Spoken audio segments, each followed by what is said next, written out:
just didn't.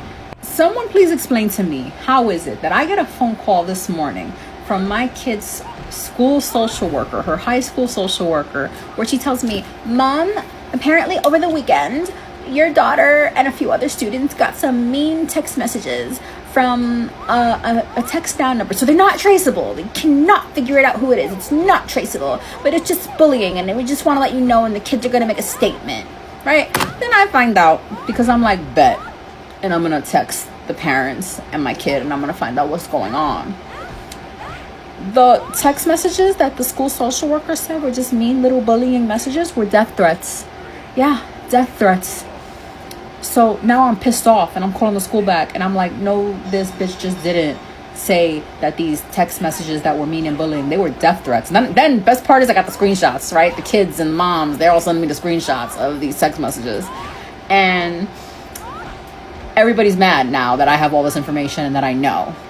So then, right, I get on the phone with the assistant, one of the assistant principals, who she, they have a suspect who they believe is the culprit, because this particular child has a connection between my child and the 3 to 4 others that she also death threat text. And so I'm like, so what's the issue? And they're like, well, we can't prove it's her, but we're not doing nothing. We're just taking statements. And I'm like, so everybody's saying it's her, but none of y'all are doing nothing about it. Okay, that's weird.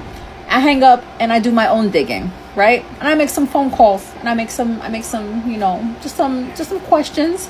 And then I find out that this girl in question, her daddy is besties with the school social worker.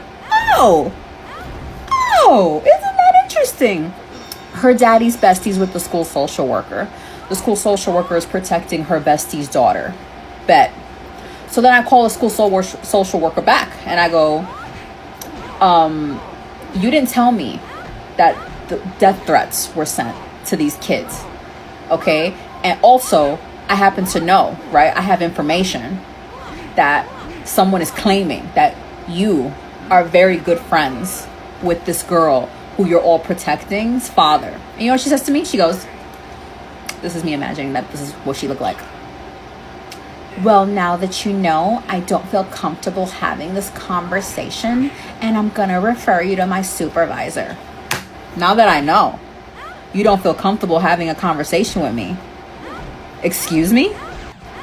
So it turns into this thing where I end up going to the school. I roll up to the school. I'm so upset and defensive about their coworker, their homie, and her situation, that at one point I brought it from up here all the way down here, and I looked at both of them at one point and I said, you're very emotional right now. You guys are very emotional. I don't know what I said. I don't think you recognize that every single time I bring up the fact that this is inappropriate and a conflict of interest, you all get very defensive. It's in your posture, it's in your tone, it's in your face. Your body language is speaking before the words come out of your mouth to defend her, the other child, and him. I said, that's very strange for two people who are supposed to be educational professionals. So you have to understand where I'm coming from.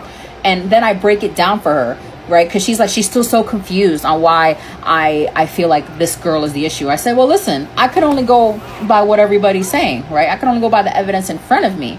You guys are all saying that it's not her, and you have no reason. You have absolutely no reason to say that it's not her. I'm going by the fact that she's actively beefing with my kid's friends, and my kid just caught a stray. And she didn't know that my kid's mom is crazy, which is me. But I was like, at 9 a.m., Miss Social Worker knew about the messages. She calls me at 10 a.m. and at 9:10 a.m. she knew damn well they were death threats, and she withheld and lied to that about me. And then at 1 p.m. she tells me, yes, we are friends and we are besties, and now I don't want to talk to you anymore. And I told her, I said, that's not my fault. That's not my problem. Your social worker did that, which is why I sent a cute little email about everything that happened. I sent a cute little email about harassment and about criminal charges and criminal activity, and how I'm going to write a police report to the principal, to the other assistant principal, because the other assistant principal, he just got, I don't know, I like him more. And I also put the superintendent, and I put the chancellor's office, and a bunch of other emails. And now we're going to go to the precinct, and we're going to make a police report, because I know the New York Penal Code about this.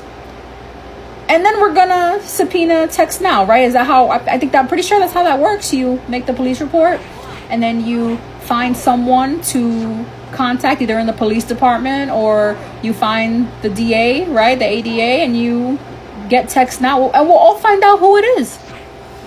And then we'll all laugh together to find out who it is sending death threats to minors, because apparently it's not a big deal according to the high school my kid goes to.